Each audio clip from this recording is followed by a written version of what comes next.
The moment Edna Morgan walked into that dusty town hall alone, every eye in Millhaven turned on her like wolves circling a wounded deer, and she held her chin high, because she had not survived 3 years of widowhood on the frontier by showing anyone her fear. The year was 1878, and the town of Millhaven, Nevada, sat at the edge of the high desert like a splinter driven into the earth, raw and uncomfortable and refusing to come out gracefully. It had grown from a mining camp into something that resembled a proper town, with a main street of packed dirt and wooden storefronts, and a church whose white paint was already beginning to peel from the relentless sun. The Nevada desert did not care for painted things. It stripped everything back to its truest form eventually, and Millhaven was no exception. Edna Morgan was 31 years old. With dark auburn hair she kept pinned severely at the back of her neck and green eyes that people always said were too sharp for a woman. She had a small farm 3 miles east of town, 40 acres of difficult ground that she had been working alone since her husband Thomas had died of a fever in the spring of 1875. Thomas had been a good man, patient and steady, and his death had left her with the farm, a modest debt, and the very clear understanding that the world did not arrange itself kindly for women who stood alone. She had managed.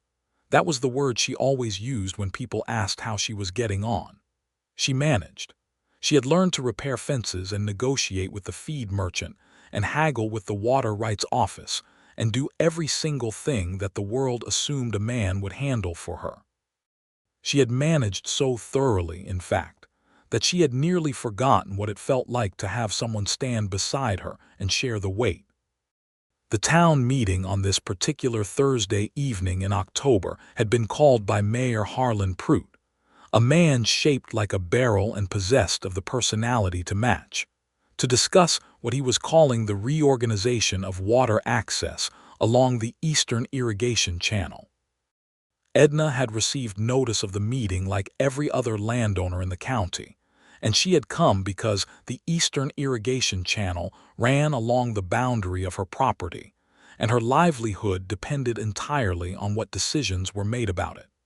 She had suspected, from the careful wording of the notice, that this meeting was not simply about reorganization.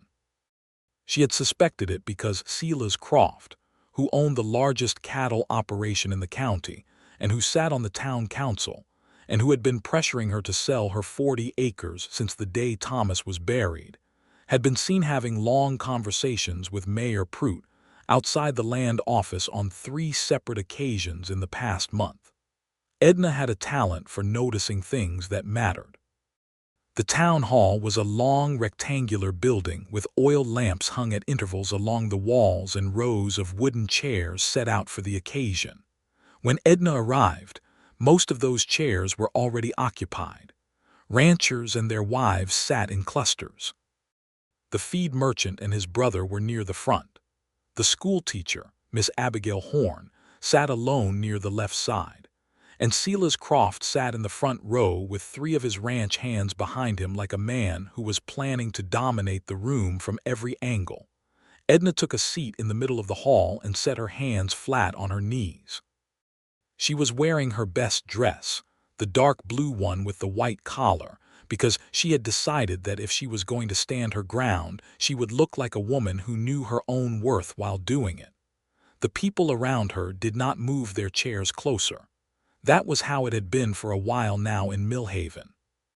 When she had first been widowed, there had been a period of neighborly sympathy, casseroles left on her doorstep, offers of help with the harvest.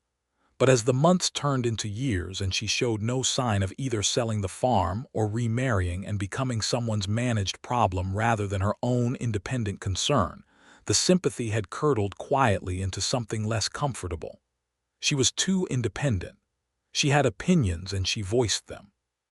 She had gone to the land office herself and disputed a surveying error that would have cost her 12 acres, and she had been right, and the surveyor had been wrong, and the surveyor's brother-in-law was the chairman of the town council, and these things had consequences in a small town. Mayor Pruitt called the meeting to order with a bang of his wooden gavel, and launched immediately into a prepared speech about the necessity of modernizing the eastern irrigation channel for the good of the whole county. Edna listened carefully, parsing every sentence for what was actually being said beneath the bureaucratic language. It took her about 4 minutes to understand what was happening. They were proposing to reroute the channel, not to improve it for everyone, but to reroute it in a way that would consolidate primary water access through the land owned by Silas Croft, requiring all smaller landowners along the eastern boundary to pay a new access fee for water they had previously held the right to use freely. The legal language was dense, and the map Mayor Prout unrolled on the front table was small and poorly lit, but Edna could read a land map as well as any man in the room. She raised her hand. Mayor Prout looked at her with the expression of a man who had hoped she would not raise her hand. "Mrs.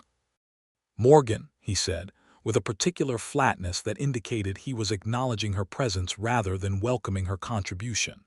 "The original water rights charter for the Eastern Channel, filed in 1871 with the Territorial Land Office, grants all landowners along the eastern boundary equal access without fee," she said, and her voice was clear and steady.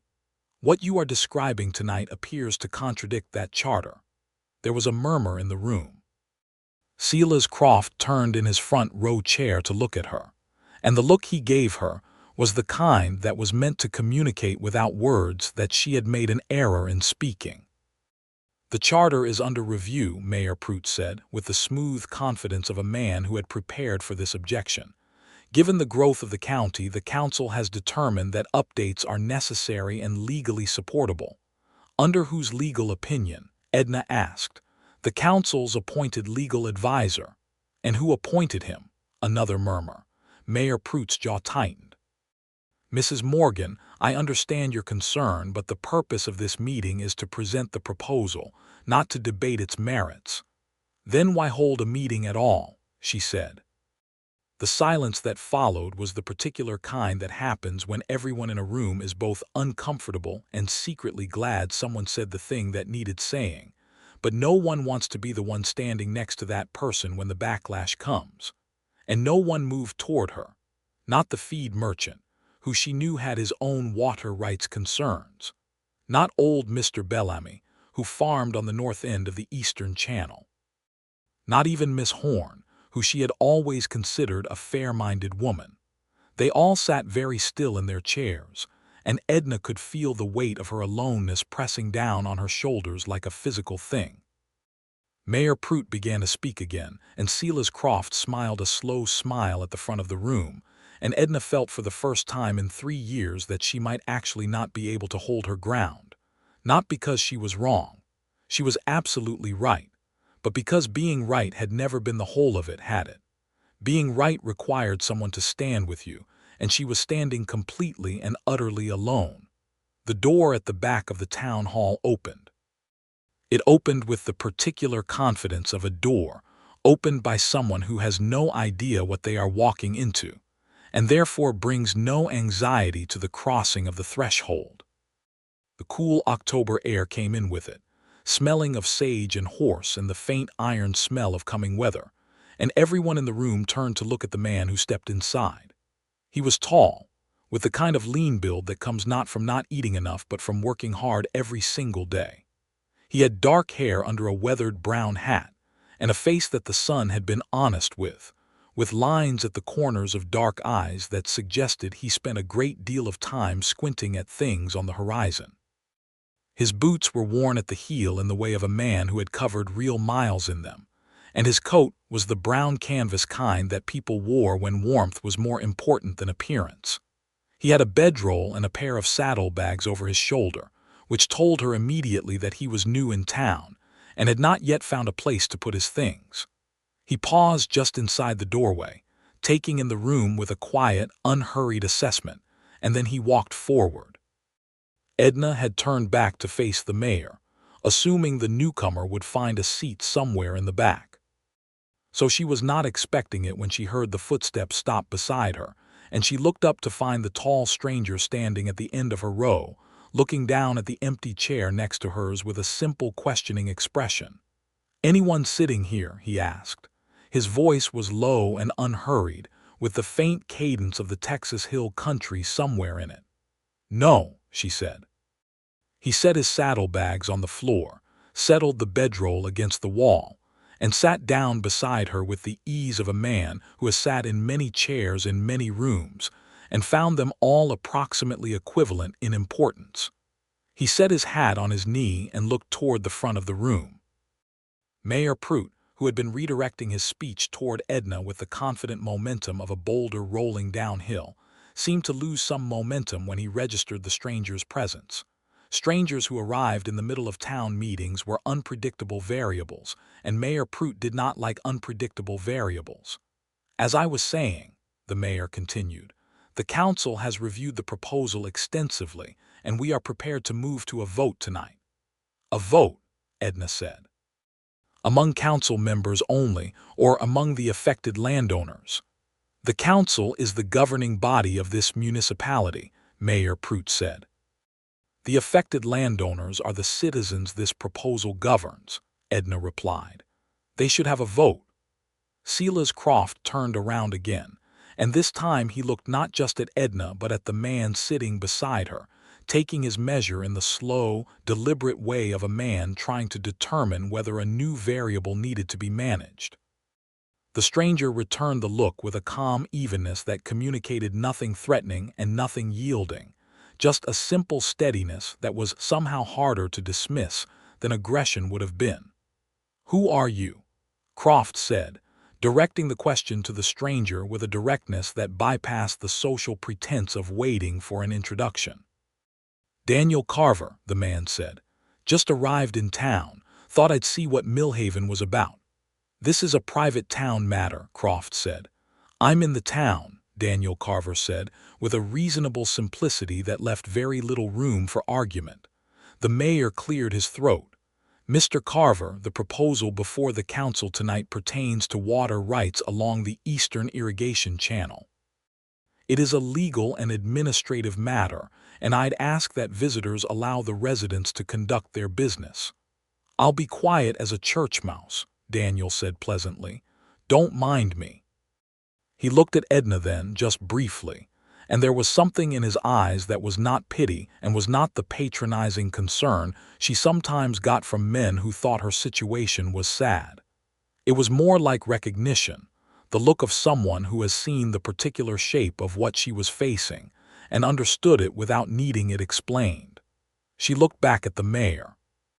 "Mrs. Morgan," said old Mr. Bellamy from somewhere on her right, and she turned to find the elderly farmer half risen from his chair with an expression of surprising determination. "I believe she has a point about the charter. My water rights are affected too. I'd like to understand the legal basis better before any vote." It was not exactly a roar of support, but it was something. And then the feed merchant, a cautious man named Arthur Pell, raised his hand and said he also had questions. And the moment those two voices joined hers, the shape of the room changed, and Mayor Prout looked at Silas Croft with the expression of a man reconsidering his timeline, and Croft gave a small, sharp shake of his head that meant not tonight. The meeting did not produce a vote that evening. The mayor announced that the council would take additional time to review public comments and announced a follow-up meeting in 2 weeks. It was a retreat, not a victory, but it was time, and time was what Edna needed to build a proper legal case. When the meeting ended and people began filing out, Edna stood and found Daniel Carver already on his feet, retrieving his bedroll and saddlebags from the floor with the unhurried economy of movement she was already beginning to associate with him. "Thank you," she said, because it seemed like the honest thing to say, even though he had not done anything dramatic. He had simply sat down. He looked at her with those steady dark eyes. "I didn't do much. You sat beside me," she said. "In this particular room tonight that was considerable." He seemed to think about that for a moment, seriously and without dismissing it. "I could tell," he said. "I've walked into rooms where the arrangement of the chairs tells you everything you need to know." "Are you truly just passing through?" she asked, and she was not sure why she asked it except that something about the quality of his stillness made her want to understand him better. He said. I may stay a while. I've been looking for a place to put down stakes, and Millhaven has some good range land from what I could see riding in. You're a rancher. Hoping to be, he said. Been a cowhand most of my working life. Saved enough to start something of my own. I'm Daniel Carver. He offered his hand. She shook it. His handshake was firm and uncomplicated, not the exaggerated grip some men used when they wanted you to know they were strong, just a real handshake from a real hand. Edna Morgan, she said. I have a farm on the eastern boundary. The one they're trying to cut off from the water, he said. Among others, she said. But yes, that's a significant thing to try to do to someone, he said. Silas Croft has been trying to do significant things to my situation for 3 years, she said. I've managed so far. He nodded slowly, and she could tell he was filing this information away with the same careful attention he'd given the room when he walked in, not making assumptions, just building an accurate picture. Well, Mrs. Morgan, he said, picking up his gear, it was good to meet you. I should find somewhere to sleep. The hotel on Main Street is the only one in town, she said. It's not remarkable, but it's clean enough. Mrs. Decker runs it. Tell her Edna Morgan sent you, and she'll give you the room at the back, which is quieter. Something warm moved briefly across his expression, something she had not been expecting. Thank you, he said. I'll do that. She walked out into the cool October night ahead of him, and the stars over the Nevada desert were enormous and indifferent and beautiful, and she stood beside her horse for a moment before mounting, breathing in the sage-scented air, and feeling something she had not felt in a very long time, not hope exactly, but the quiet possibility that things might turn in a direction she had not anticipated. She rode home to her dark farm under those indifferent stars, stabled her horse, and went inside to the small lamplit kitchen and sat at the table with her water rights charter documentation spread before her. She worked until midnight, cross-referencing dates and legal language, building the argument she would need. But somewhere beneath the methodical work, in a part of her mind she had not consulted in years, she was thinking about dark eyes that saw things clearly and a man who had simply sat down beside her as though it required no explanation. The following morning, Edna was in town before 8 o'clock to visit the land office and obtain copies of the relevant filings.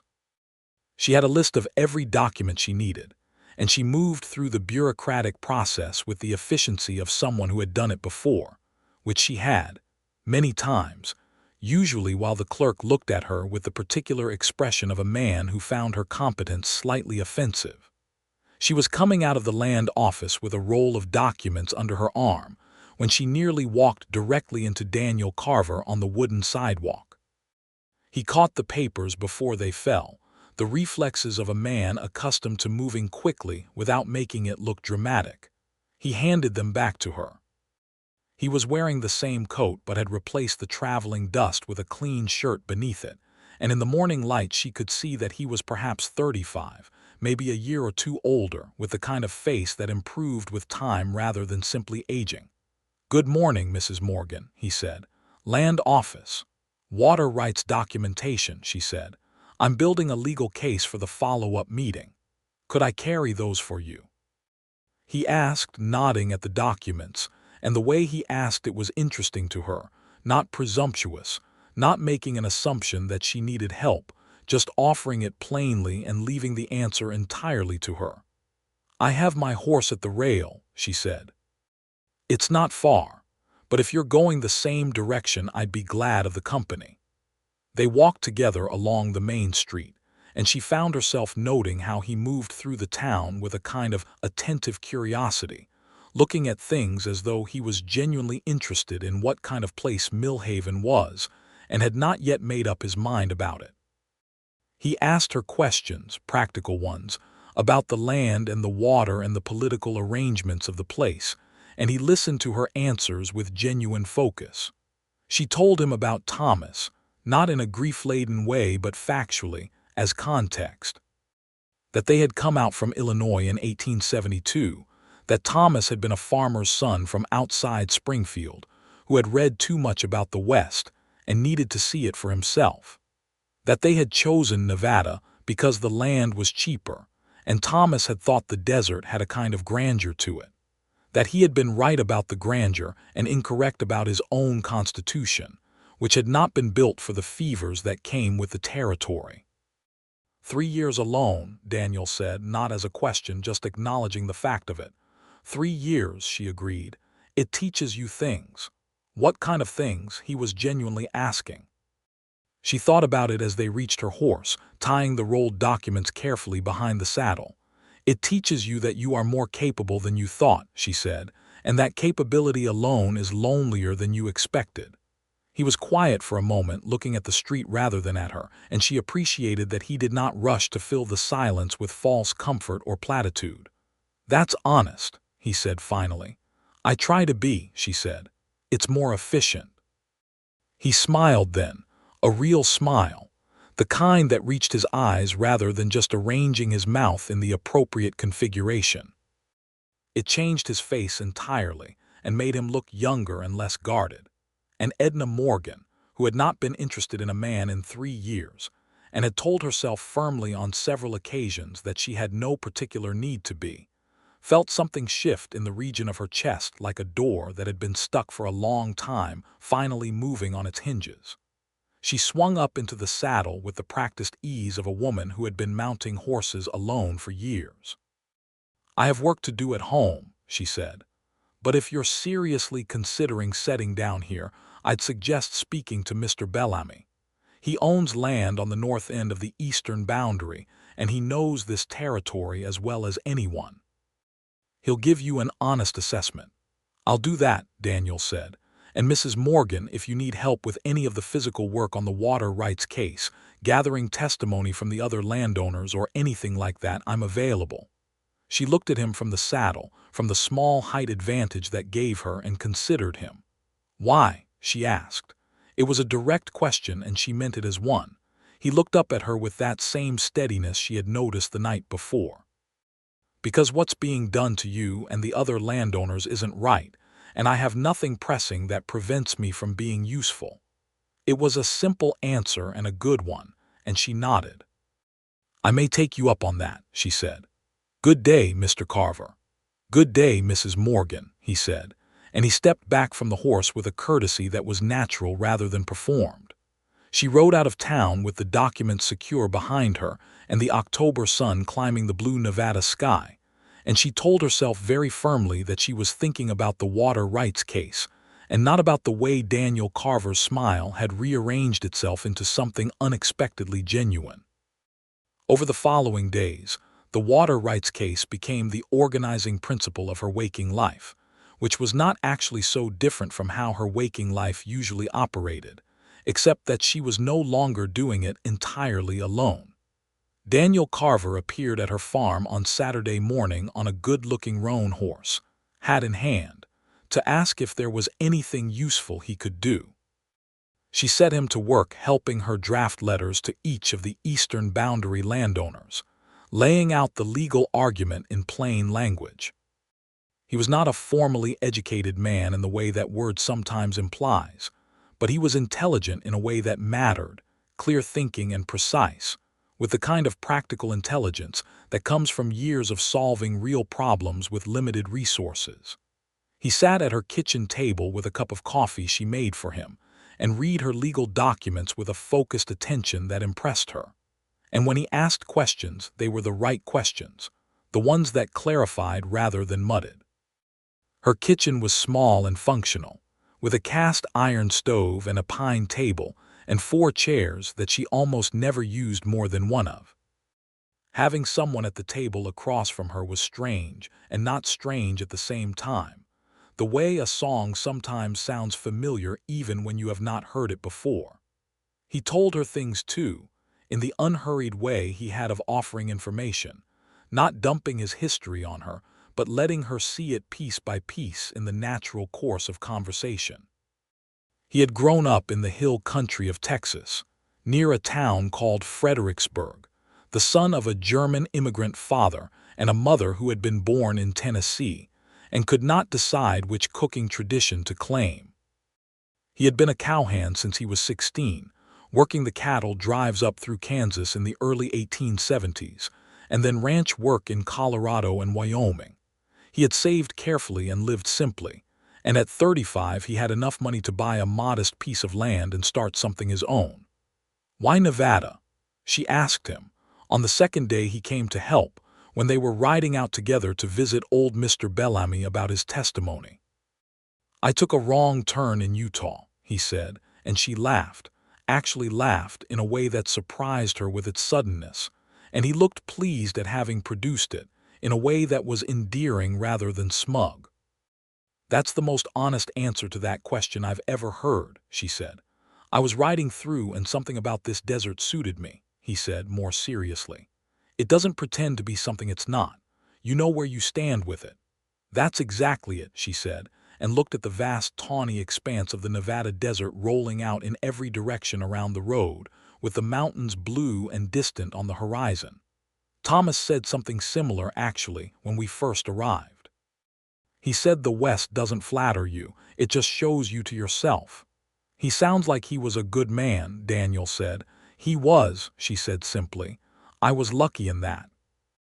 They rode in comfortable silence for a while after that, the horses keeping easy pace with each other on the packed dirt road, and Edna noticed that comfortable silence with Daniel Carver felt like something, not an absence but a presence, the way a good room feels full even when it's quiet.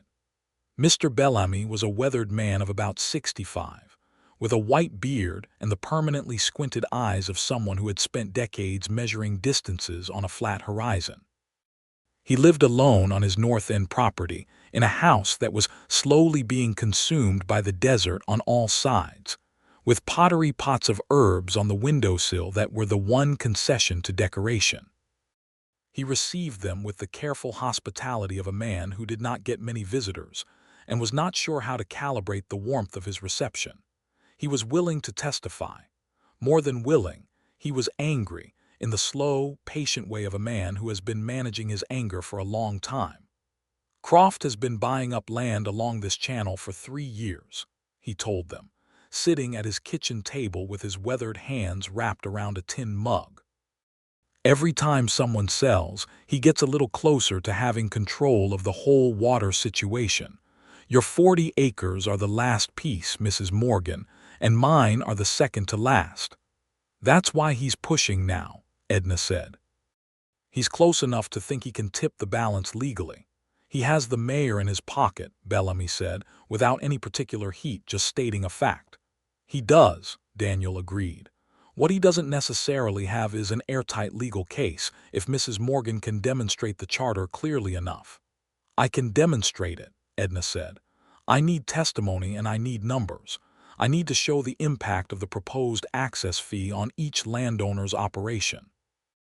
Bellamy gave them an hour of his time and every document he could find relating to the channel, including a handwritten agreement from the original settlement of the channel rights in 1871 that bore signatures from the founders of the Eastern Boundary farming community, one of whom was Thomas Morgan's name, in her late husband's handwriting, which she had not expected to see and which caught her off guard for just a moment. Daniel noticed. Of course he did, because he noticed things. He said nothing until they were back on the road, and then he said quietly, "Are you all right?" "Yes," she said, and then honestly, it was just his handwriting. "I forget sometimes that he built things that are still standing. The farm he built is still standing," Daniel said, "and holding from what I can see. Because I held it," she said, and there was something that was not quite pride and not quite defensiveness in her voice, something that was simply the statement of a true thing. "Yes," he said, without qualification or amendment, "because you held it." She looked at him, riding beside her on his roan horse with his hat shadowing his face in the noon sun, and she thought that he was a man who gave you the exact truth of what you had actually done, without adding anything to make you feel better or taking anything away to keep you humble, and that this was an exceptionally rare quality. The 2 weeks between the first meeting and the follow-up meeting were among the strangest of Edna's life since Thomas had died. Strange because she was busier than she had been in a long time, with real purposeful work. And strange because Daniel Carver was woven through all of it in a way that felt simultaneously new and strangely natural. He found a place to stay, a room at Mr. Bellamy's property in exchange for some work on the old man's fences and roof, which needed attention. This put him closer to Edna's farm than the hotel in town, and it meant that the practical logistics of their collaboration were easy. Just a mile of road between them that he covered on his roan horse as though the distance were nothing. He came most mornings, not always for the water rights work, sometimes just because there were things at her farm that needed two people. The back fence of her east field had been slowly failing for months, and she had been managing it with increasingly creative repairs, and he looked at it one morning with the assessing eye of a man who had built many fences and said, "This whole section needs to come down and go up properly. Can I help you do that?" She hesitated, because accepting help was not something she had practiced in 3 years. It had an unfamiliar texture, like a word in a language she used to speak. "I'd be grateful," she said finally. They spent 2 days on the fence, working in the way that people work when they are both competent and getting along well, with an easy rhythm that developed without either of them explicitly organizing it. She noticed things about him in the course of the work, the way he set a post with an attention to getting it exactly right rather than approximately right, the way he handed her things before she had to ask for them, as though he was paying close enough attention to anticipate. The way he worked in silence that was comfortable and then talked when they took breaks, really talked, about things that interested him, the geography of the Western Territories, the question of whether Nevada's range land could sustain serious cattle operations in the long term, a book about Roman history he had read over a winter in a bunkhouse in Wyoming and still thought about. "You read a lot," she said on the second afternoon, when they were taking a break with water from her well, sitting on the top rail of the newly completed fence section in the slanted October light. "Winters in bunkhouses," he said. "You either read or you play cards, and I was never patient enough for cards." "What do you read?" He named several books, and she knew half of them, and they talked about those for a while, and she found herself thinking that she had not had this kind of conversation, this particular kind that ranged freely across ideas and touched on real things, since Thomas had died, and even Thomas, who was a good man, had preferred to talk about practical things. The fence, the crop yield, the price of grain.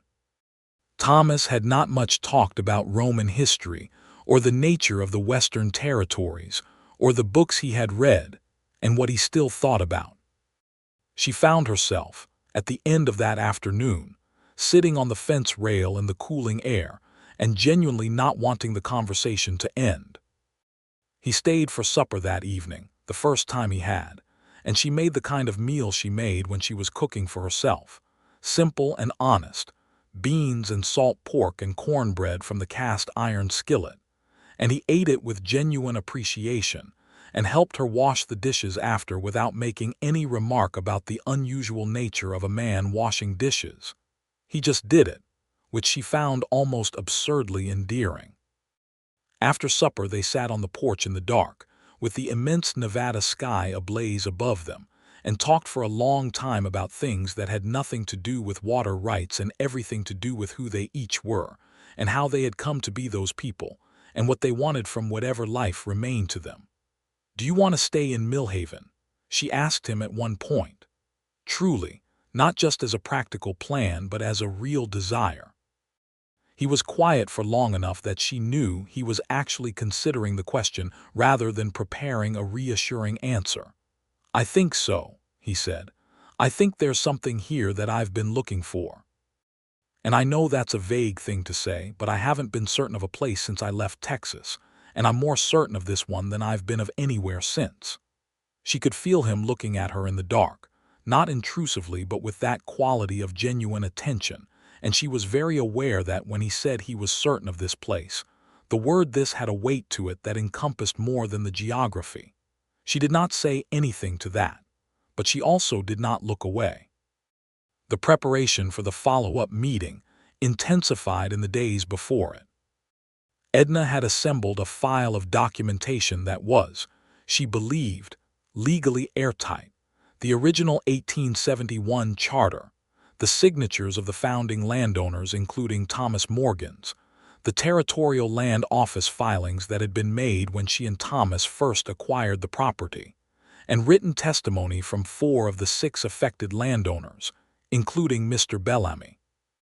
She had also, on Daniel's suggestion, written to the Territorial Land Office in Carson City to request an official clarification of the charter's standing, and had received back a letter that confirmed the charter as valid and binding unless formally superseded by a territorial legislative action, which had not occurred.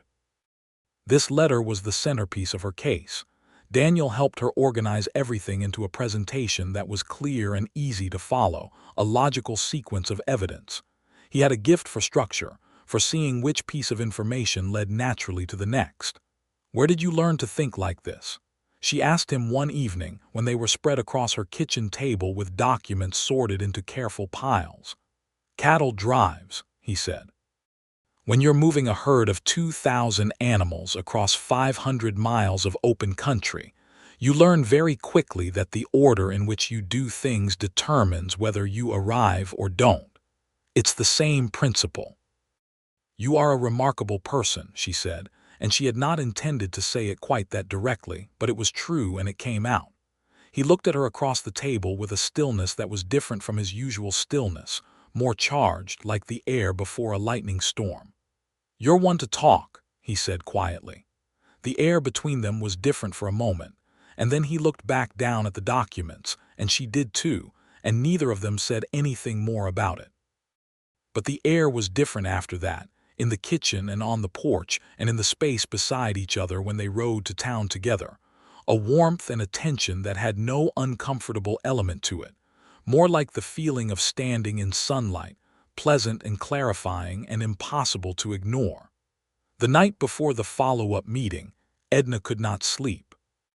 She lay in her bed in the dark and listened to the coyotes far out on the desert and the wind moving through the sage, and thought about what she would say and how she would say it and whether it would be enough. She thought about Daniel. She thought about the fact that he had sat beside her at the first meeting without knowing her, without knowing what the room had arranged itself to mean, because he had simply walked in and seen a woman sitting alone and the chair beside her was empty. She thought about what kind of person did that. What kind of person carried that particular instinct, toward rather than away, without calculating the cost of it first. She thought about his hands on the fence posts, doing the work exactly right because approximately right was not good enough. She thought about how he washed dishes without remark. She thought about Roman history and range land and the way he smiled when she said something he found genuinely interesting. She was in love with him. She recognized it with the kind of clarity that comes when you have been honest with yourself for long enough that pretending becomes literally impossible.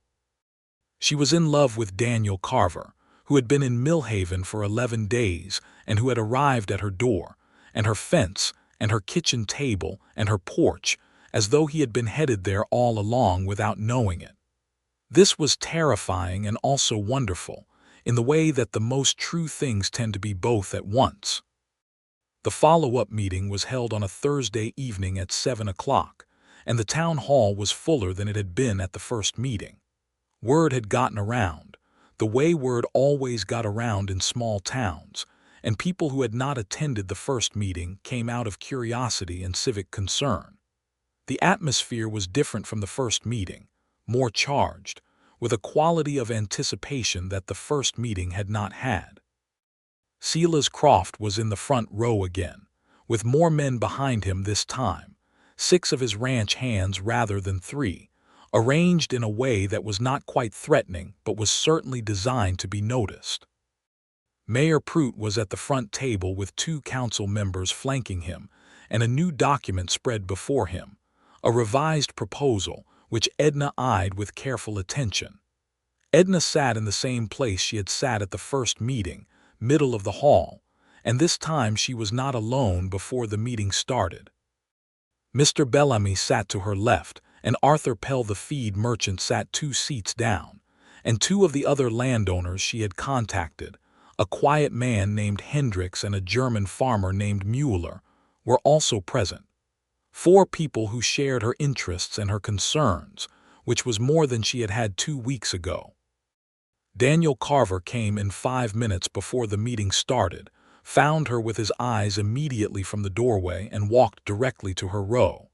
He sat down beside her with the same uncomplicated ease as the first time, set his hat on his knee, and looked at the front of the room.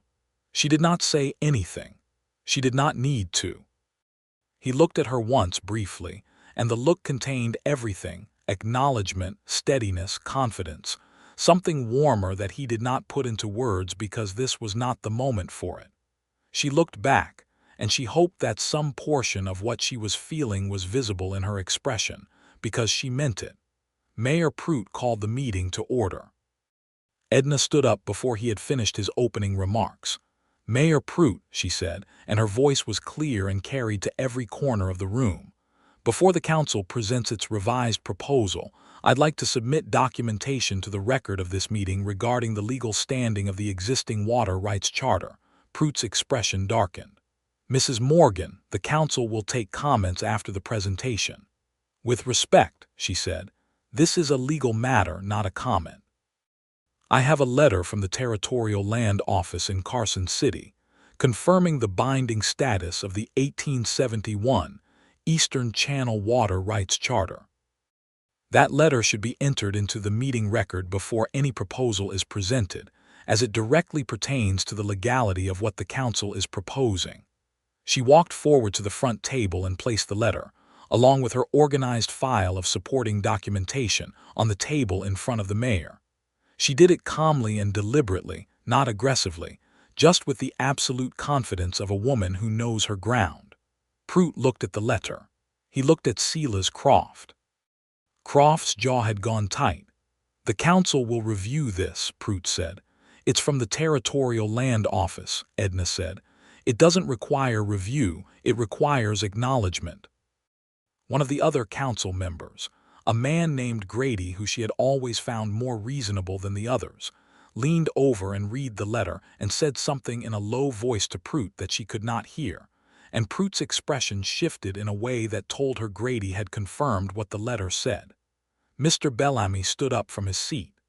"I'd like to go on record as well," he said, in his slow, carrying voice. "I've been farming on the eastern boundary since 1872, and I have never been asked to pay for water I was charter granted the right to use. I don't intend to start." Arthur Pell stood. "Same here." Hendricks stood. Mueller stood. Daniel remained seated beside her empty chair, and she was aware of him as a warmth and a steadiness at her back, while she stood at the front table, the way a good fire feels when you know it's behind you. The meeting that followed was long and at times contentious, with Croft making several attempts to reframe the issue, and the mayor trying to find a procedural path around the documentation. But each time they attempted it, Edna had the specific document that addressed that specific argument, and she presented each one with a calm certainty that was impossible to shake, because it was grounded entirely in the truth. Councilman Grady, the reasonable one, eventually made a motion to table the proposal pending a full legal review by an independent territorial attorney, which was a formal admission that the proposal could not proceed as written. The motion passed with Grady and one other council member voting for it, which meant Prout's attempt to push it through on the night had failed. It was not the end of the fight. Croft would regroup and find another angle, she knew that. But the proposal as written was dead, and the official record now contained the Territorial Land Office letter and all her supporting documentation, which made any future attempt significantly harder. When the meeting ended and people filed out, there was a different quality to the way people looked at her. Mr. Bellamy shook her hand and said she had done remarkable work. Mueller, who barely spoke English, pressed her hand in both of his and said something in German that Mr. Bellamy translated as, That was well done, young woman. Silas Croft walked past her without speaking. His face was controlled, but his eyes were cold and calculating, and she understood that she had made an enemy tonight in a more definitive way than before. She was not afraid of it, but she was clear-eyed about it. Daniel was waiting at the back of the hall when she came to retrieve her coat. He helped her on with it, a simple act of courtesy that she accepted without the complicated feelings she might have had 2 weeks ago, because she had learned in 2 weeks that his courtesies came without any debt attached. "You were extraordinary," he said quietly. "I was prepared," she said. "That's all." "Those two things are not mutually exclusive," he said, and she smiled. They walked out into the cold October night together, and the stars were even more enormous than they had been 2 weeks ago, if that was possible, because the weather had cleared, and the air had that particular crystalline quality of high desert nights in late autumn. They walked to the hitching rail where both their horses were tied, and they stood there in the cold starlight, and she was very aware of how close he was standing, not inappropriately close, just within reach. "Edna," he said. He had never used her first name before, always Mrs. Morgan, and the shift of it was like a door opening. "Daniel," she said. He turned to look at her, and in the starlight his face was serious and open, with none of the guardedness he sometimes wore in public, and she could see clearly what was there, the same thing she had understood last night in her dark bedroom, the same thing she suspected he had been carrying for days. "I'd like to court you properly," he said. "If that's something you'd consider. I know it's been a short time, and I know your situation is complicated, and I don't want to presume anything, but I find that I am not able to be honest about much else and dishonest about this." She looked at him for a long moment in the cold starlight. The desert was silent around them except for the horses and the distant sound of the wind. "I would consider it," she said. "Yes." His relief was visible, and it moved her that he had been uncertain, that he had not assumed. He smiled, and it was the real smile, the one that reached his eyes and made him look younger, and she felt the warmth of it even in the cold night air. He reached out and took her hand, just held it, her hand in his in the dark, and they stood there for a moment simply being what they had become to each other. And it was enough. It was more than enough. It was everything. The courtship of Edna Morgan and Daniel Carver unfolded over the following weeks with a quality that was both deliberate and inevitable, the way a river finds its course, not forcing itself but following the shape of the land and arriving where it was always going to arrive.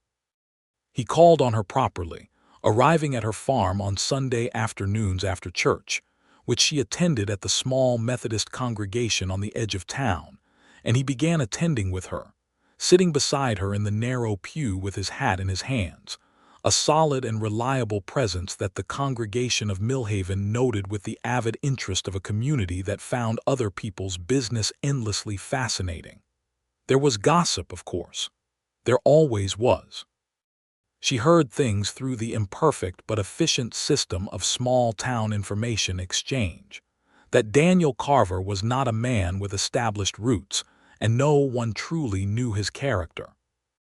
That Edna Morgan, who had always been too independent for her own good, was now consorting with a stranger.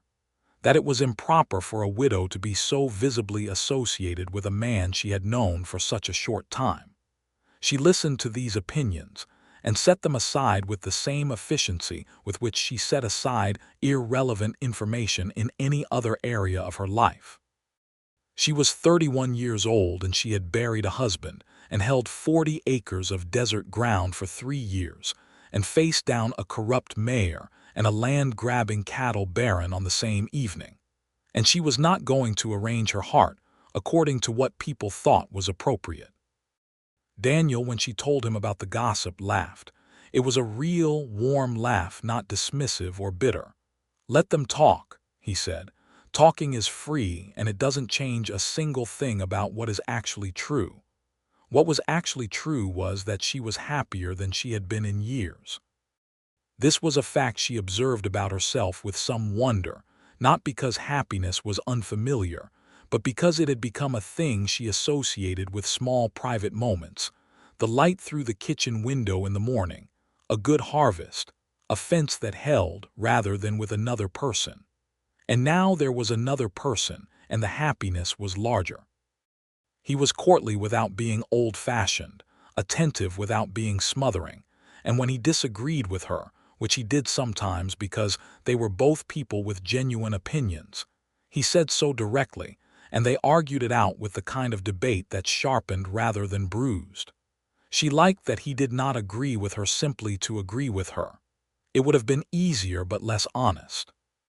He found a piece of land, 20 acres on the north end of the eastern boundary, adjacent to Mr. Bellamy's property, that was for sale at a price his savings could manage.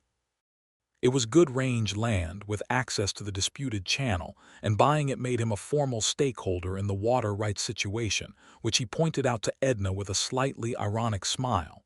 "Now I have a legal reason to be at the meetings," he said. "You never needed a legal reason," she said. "The room was open to the town." "Yes, but this is cleaner," he said. "Croft can't dismiss me as a passing stranger anymore."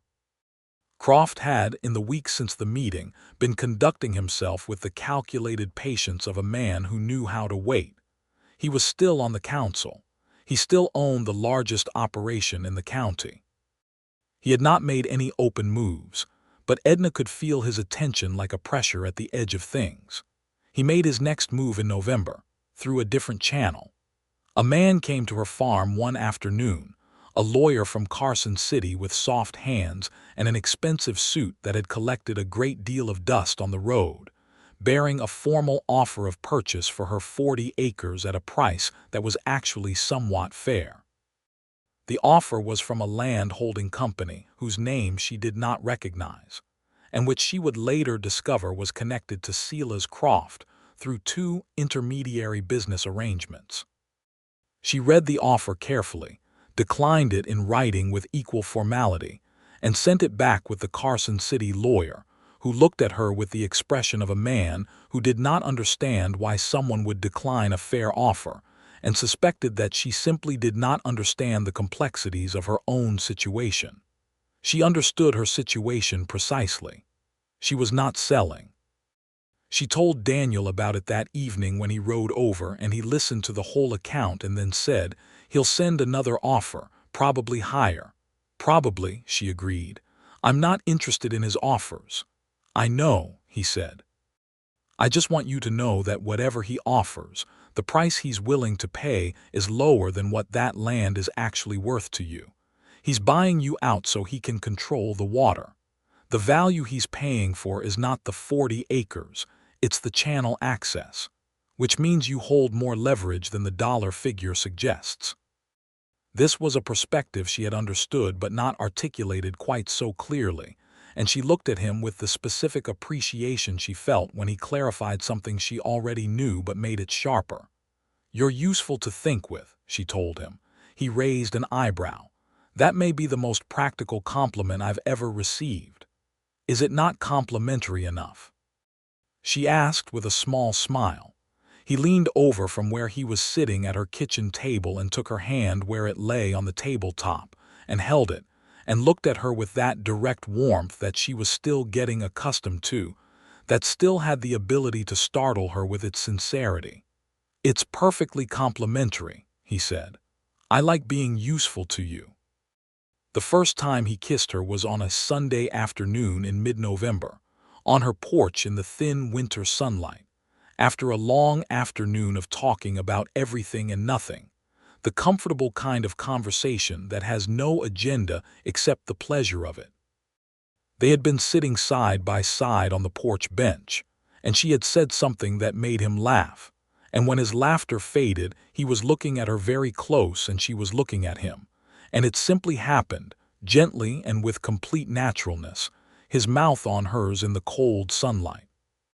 It was brief and unhurried, and it was the most certain thing she had felt since Thomas's death, and when they drew back she saw in his face the same thing she felt, not uncertainty but a quiet, profound recognition, the feeling of something arriving that was supposed to arrive.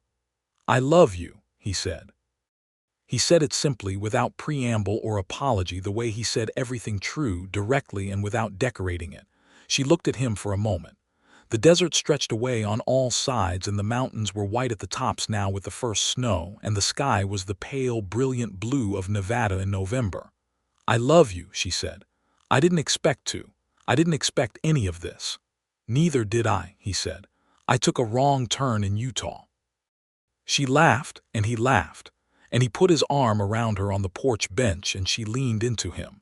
And they sat that way in the winter sunlight and watched the desert, and said nothing more for a long time because nothing more was needed. He proposed to her 3 weeks later, not on a special occasion, not with any elaborate preparation, simply one morning when they were both at her kitchen table with coffee and the early winter light coming through the window, mid-conversation about the second letter that had arrived from the Carson City Land Holding Company, a higher offer as Daniel had predicted. He looked at her across the table, and he put his coffee cup down, and he said, "Edna, would you marry me?" She looked at him.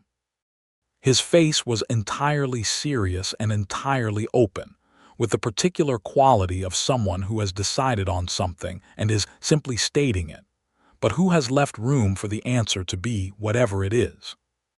"Yes," she said. He breathed out slowly, and she saw the tension that had been in his shoulders leave them, and she realized he had genuinely been uncertain, genuinely afraid she might say no, and this affected her deeply, that he had taken the risk without assuming the outcome. "Good," he said. "That's very good." "It is," she agreed, and she was smiling, and he was smiling, and the winter light through the kitchen window was exactly sufficient. They were married in the Methodist Church on the 15th of December, 1878, on a cold, clear day when the desert was dusted with a thin layer of snow that made everything look briefly like a different world. The church was full, which surprised Edna, though perhaps it should not have. Small towns do love a wedding, and even people who had been keeping a careful social distance over the past month showed up in their good clothes and seemed genuinely pleased by the occasion. Miss Horn, the schoolteacher who had not moved her chair at the first meeting but had always been essentially decent, was among them, and she pressed Edna's hands before the ceremony and said, "I'm sorry I wasn't braver at that first meeting." "I should have been." Edna looked at her. "You're here now," she said, and meant it as the generous thing it was. "Mr. Bellamy walked her down the aisle, because she had asked him, and he had accepted with a gravity and a tenderness that had made him clear his throat twice.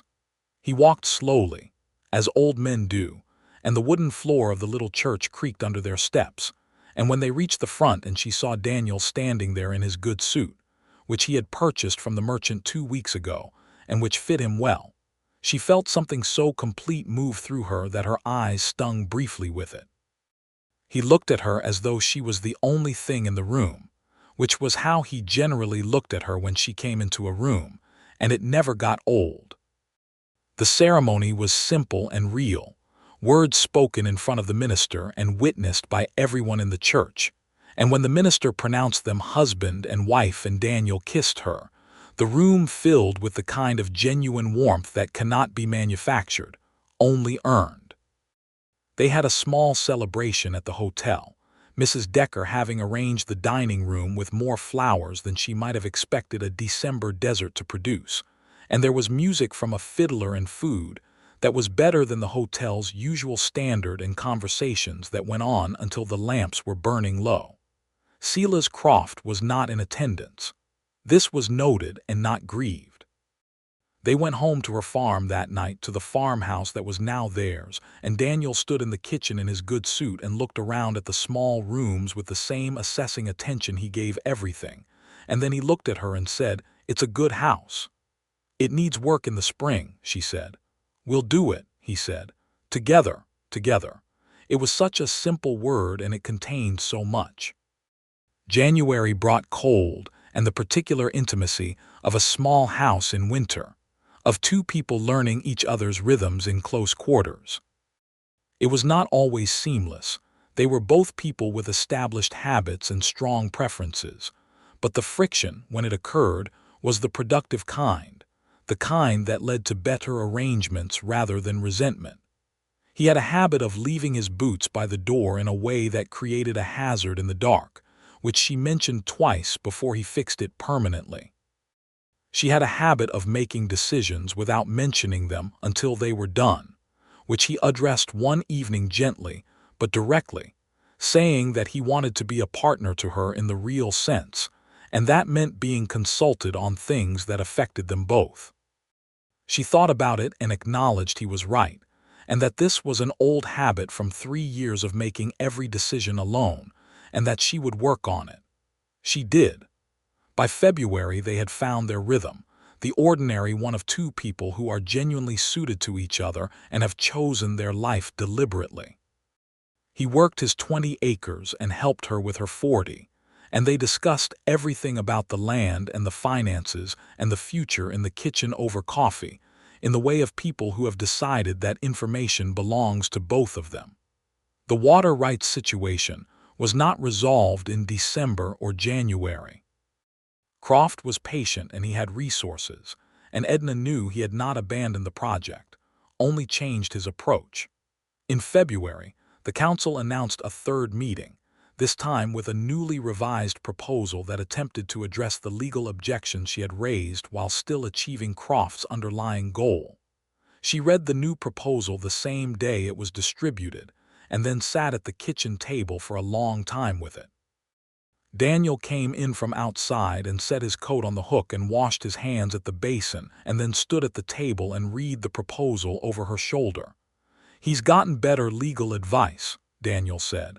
"He has," she agreed. "This is more sophisticated. He's not trying to eliminate the water rights. He's trying to impose a maintenance fee that's technically consistent with the charter language but financially prohibitive for small operators. At what level would the fee be unworkable for you?" She told him the number.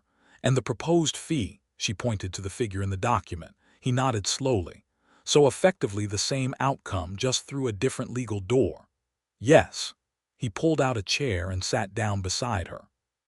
"Then we fight the same fight differently," he said. "The argument is no longer purely about legal rights. It's about the practical impact on small farmers and ranchers, which is a different kind of case."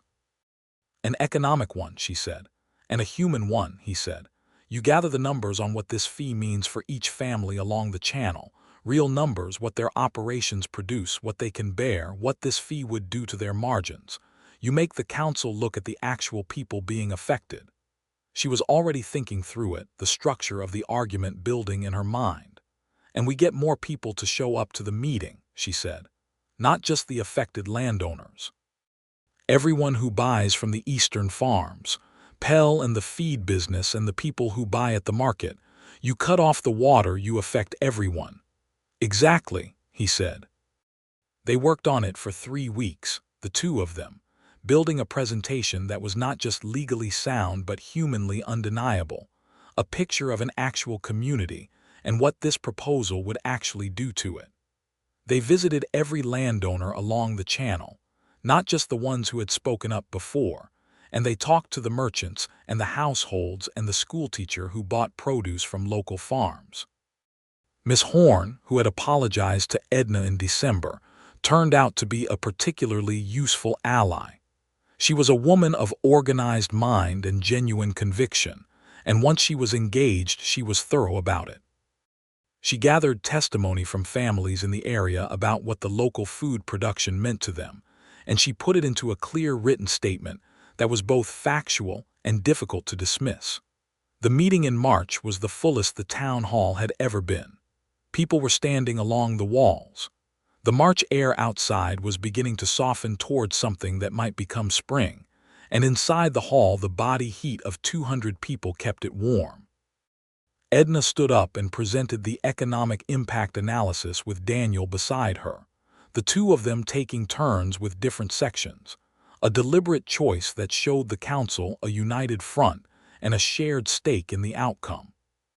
She watched the council members' faces as the real numbers landed, the actual margins of the farming families, the direct connection between farm water and town supply, the documented history of the channel and its use.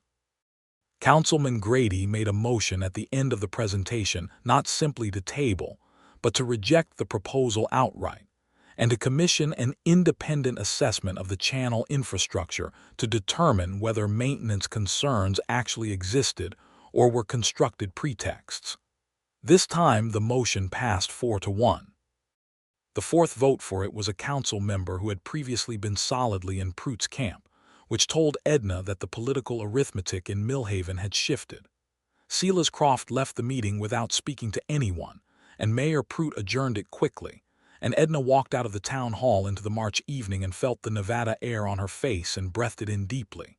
Daniel was beside her immediately, and he took her hand in the March dark and squeezed it once, firmly. "Done," he said. "Done," she agreed. The independent assessment was conducted in April by an engineer from Carson City who had no connection to any of the local political arrangements, and he confirmed what Edna and the other landowners had always known. The channel infrastructure was functional and required only the routine maintenance that the users had always collectively performed. There was no legitimate basis for a mandatory fee structure. Silas Croft made no further formal moves against the Eastern Channel landowners. He was still in the county, still the largest cattle operator, still a man whose ambitions did not diminish simply because one avenue was closed. But the avenue was closed, formally and permanently, and the Eastern Channel remained a shared resource as the 1871 charter had always intended it to be. Mayor Pruitt lost the next town election in the fall to Councilman Grady, who turned out to be a competent and honest mayor who had apparently been waiting for the political tide to change. Edna voted in that election with the same careful deliberateness she brought to everything that mattered, and she came home from the polling station to find Daniel had made supper, something he had taken to doing on the evenings when she was in town late. A small domestic act that she never failed to find unexpectedly moving.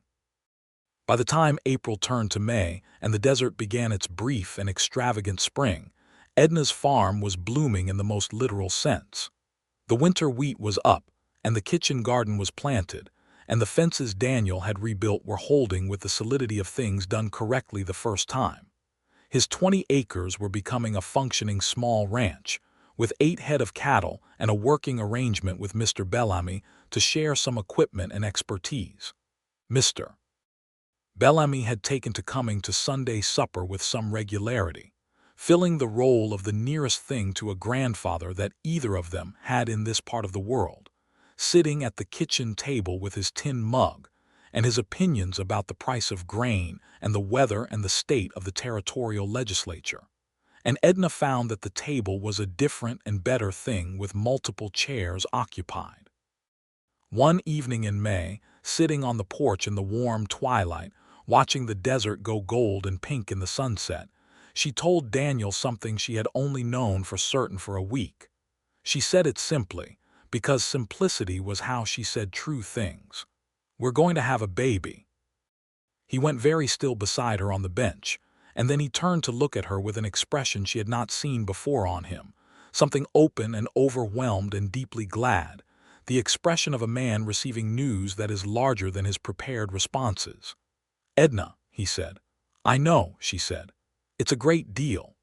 "It's wonderful," he said, and his voice was not quite steady, and she loved him so thoroughly in that moment that it was almost difficult to contain.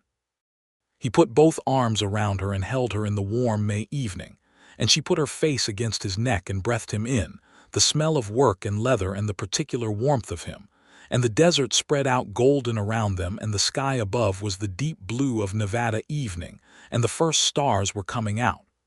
"A baby," he said quietly into her hair. "A baby," she confirmed. The pregnancy was straightforward, as these things go, though November in the Nevada desert was not the most comfortable time to be in the final months of expecting.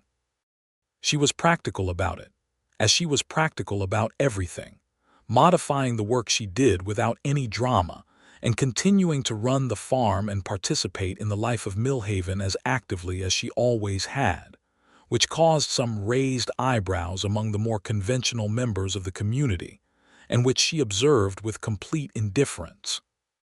Daniel was attentive without being fussing, which was the exact calibration she needed, and which she appreciated more than she said, though she showed it in other ways, in the particular quality of her attention to him, in the way she leaned into him when they sat in the evenings, in the directness with which she told him when something he did was right.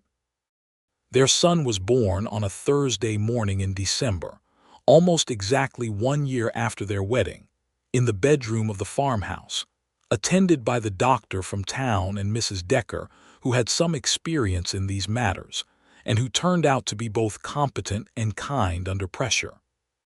Daniel was not permitted in the room for the birth itself, as was the custom, but he was on the porch for every minute of it, and when the doctor came out to tell him he had a son, he went so pale so quickly that Mrs. Decker later said she had thought he might need more attention than the mother.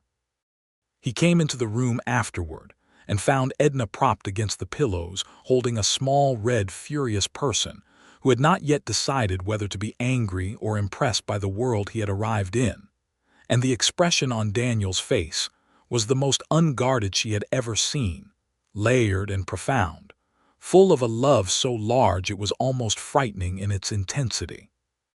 "He's got your eyes," Daniel said, though the baby's eyes were currently mostly closed and it was impossible to tell. "He's got your nose," she said, which was probably also too early to determine but seemed kind to say. "Can I hold him?" Daniel asked, with the combination of certainty and uncertainty that characterized him at his most real. "Sit down first," she said. "You went white enough earlier that I don't want you dropping him." He sat in the bedside chair, and she placed the baby in his arms and watched him hold his son for the first time, carefully and with total attention. And she thought that this, all of this, the farm and the water rights and the town meeting and the man who had walked in and simply sat down beside her, had arrived at exactly this place, and she would not have altered a single moment of the path that led here. They named the boy Thomas James Carver, Thomas for Edna's first husband because he had built the farm and deserved to be remembered in it, and James for Daniel's father, whose patience and steadiness had made Daniel the man he was.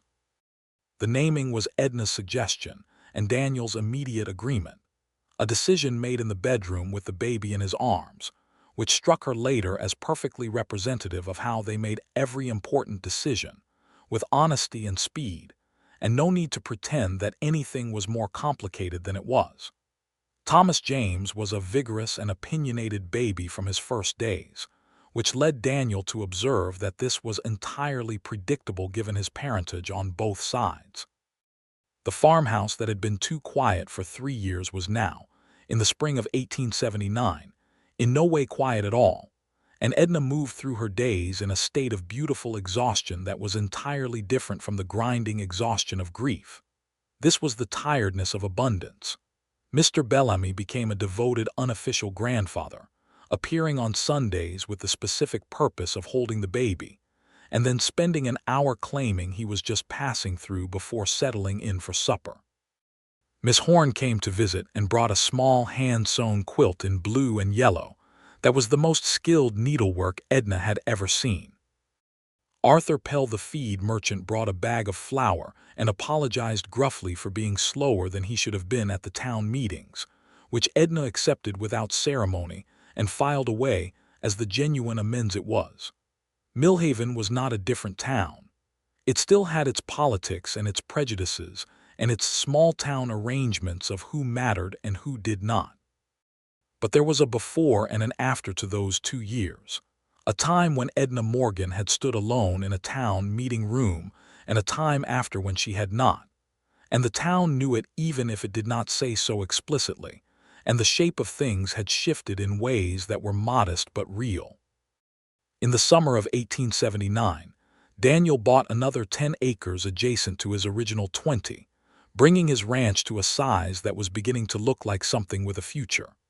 He hired one hand, a quiet young man of 18 named Carson who had come up from Arizona and had nowhere in particular to be. And this arrangement worked well because Carson was the kind of person who wanted to learn more than he wanted to impress, which was Daniel's preference in a hand. The farm and the ranch operated in close coordination, sharing equipment and decisions and labor according to what each operation needed at any given time, a practical arrangement that reflected the practical arrangement of the marriage it grew from. The cattle used the pasture that was no use for crops and fertilized it for next year's use. The crops fed the household and generated income that supplemented what the cattle brought. The two operations were better together than either would have been separately. The water channel continued to function as it had always functioned, a shared resource for all the eastern boundary landowners, maintained collectively and accessible to all.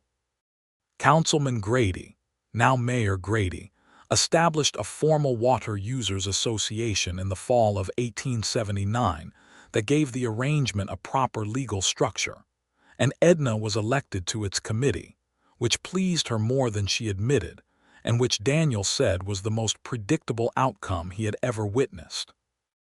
On an afternoon in October of 1879, exactly 1 year after the first town meeting, Edna and Daniel rode out together to the far eastern edge of their combined land, where it met the boundary with Mr. Bellamy's property, and sat on their horses in the October light and looked at what they had. Farm spread to the south, the wheat stubble of the harvested fields pale gold in the autumn sun. Daniel's pastures stretched north, with his small but growing herd visible as brown dots in the distance. The channel ran along the boundary, water moving in it steadily, glinting in the afternoon light. Little Thomas was with Mr. Bellamy for the afternoon, which the old man had requested specifically because he wanted the company, and Edna and Daniel had the rare gift of 2 hours entirely to themselves. "A year ago tomorrow," Edna said. "I know," he said. "I'd been in town for about 7 hours. You sat beside a complete stranger at a town meeting. You were very clearly not someone I should have walked past," he said. She looked at him, his profile against the October sky, the familiar lines of his face that were now as known to her as her own. "You saved more than you know that night," she said. "Or maybe you didn't know the extent of it, but what you did, just sitting down, it reminded me that I didn't have to hold everything alone. That I had been holding everything alone because there was no one, not because that was the only way." He turned to look at her. The light was in his eyes and his expression was serious and warm together, the combination that was entirely his own. "You were holding everything fine," he said. "You didn't need saving. You needed someone to stand beside you. That's a different thing." "Yes," she said, "it is, and you were the person who did it. Happily," he said, "then and now." She reached across the space between their horses and he took her hand in the October air, and they sat like that for a while in the wide Nevada afternoon, holding hands on horseback on the boundary of the land they had made their own, with the water running in the channel below them and the mountains blue and snow-tipped on the horizon, and the sky above them enormous and unchanged, the same indifferent, magnificent sky it had always been. Looking down at the small and improbably fortunate arrangement of two people who had found each other exactly when and where they were supposed to. Young Thomas James, when his mother collected him from Mr. Bellamy's later that afternoon, was sitting on the old man's knee being told something that involved a lot of hand gestures and one specific coyote, and his response to his parents' arrival was a look of cheerful indifference that said very clearly that he was engaged in something interesting, and could they please wait. He was 10 months old and already entirely his parents' child. They rode home in the October evening, Edna with Thomas on her saddle before her, Daniel on his roan beside her, the horse's breath making small clouds in the cooling air, and the farmhouse lights appeared in the distance ahead of them, warm and yellow in the dusk. And Edna felt the full weight of everything she had, not the grinding, manageable weight of survival, but the good, full weight of a life built deliberately with someone who was honest enough to sit beside her and brave enough to stay. The desert received the night around them with its usual indifference, which was its own kind of honesty, and the stars came out one by one over Millhaven, Nevada, over the eastern boundary farms and Daniel Carver's small but growing ranch and Mr. Bellamy's aging house, and the town hall where a door had opened at exactly the right moment. And the night settled in around it all with the deep certainty of things that have arrived where they were always going. 2 years later, in the spring of 1881, Edna and Daniel added a daughter to their family, born on a May morning when the desert was showing off with wildflowers in every direction, and the air smelled of sage and rain. They named her Clara Ruth Carver, Clara for Edna's mother and Ruth for the simple soundness of the name, and Thomas James, who was now 2.5 years old and fully convinced he was essentially an adult, inspected his sister with the critical attention of someone with high standards and announced that she was acceptable. By then the farm and the ranch together covered 70 acres and employed 2 hands and produced enough to make them comfortable, which was not wealthy but was something better than that. It was secure and dignified and built on ground they held because they had held it. The town of Millhaven continued to grow through the early 1880s, as the railroad extended its reach into the Nevada high desert and brought new settlers and new commerce. Main Street acquired 3 new storefronts, and the church painted itself twice, the second time in a color that lasted somewhat longer. Mayor Grady served 2 terms and then stepped aside for another reasonable man who continued the reasonable policies that had become, cautiously, the norm. Silas Croft remained in the county, his cattle operation still the largest and his ambitions presumably unchanged, but he directed them toward other horizons, and the eastern boundary landowners held their water rights without further organized challenge. He and Edna passed each other occasionally in town with the particular acknowledgement of people who have been through something, and arrived on opposite sides of it. A nod, nothing more, everything sufficient. Mr. Bellamy died peacefully in the winter of 1882, at his kitchen table with his tea, which was how he would have chosen it if given options. He left his property to his nephew in Colorado, with a letter specifying that the Morgan Carver farm was to have right of first refusal on any sale, which they exercised, and which added another 15 acres to the eastern boundary land they held. Edna planted a small herb garden in memory of the pots on his windowsill, and it thrived, because the desert that strips everything back to its truest form had always known that some things, tended rightly, belong. Carson, the young hand Daniel had hired in 1879, was still with them in 1882, now 21, and a genuinely skilled ranch hand who talked about saving to start his own operation with the same careful determination Daniel had shown at that age, which Daniel encouraged in every practical way he could, because that was the kind of man he was.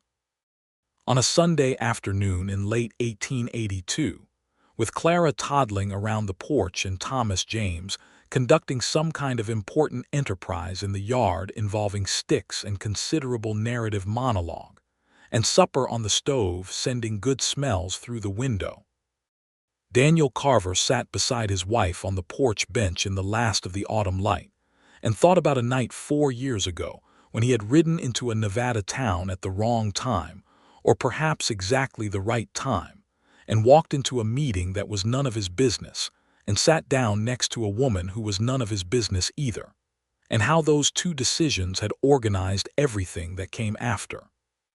He had been looking for a place to put down stakes. He had told her that first night. He had been looking for something he had not precisely defined, because you cannot always name a thing you have not yet seen. He put his arm around Edna and she leaned into him in the way she had, comfortable and unreserved, and Clara pulled herself up to standing by the porch rail and looked out at the desert with the same green eyes her mother had, too sharp perhaps for a girl, absolutely right for the person she was going to be. "What are you thinking about?" Edna asked. "Utah," he said. She made the sound that was not quite a laugh but was adjacent to it, warm and real. "Best wrong turn you ever took." "Best wrong turn I ever took," he agreed. The desert stretched away in every direction, vast and honest and indifferent in the way that things are indifferent when they do not need to prove anything, And the October sky above Millhaven, Nevada, came down to the mountains on all sides and held everything underneath it.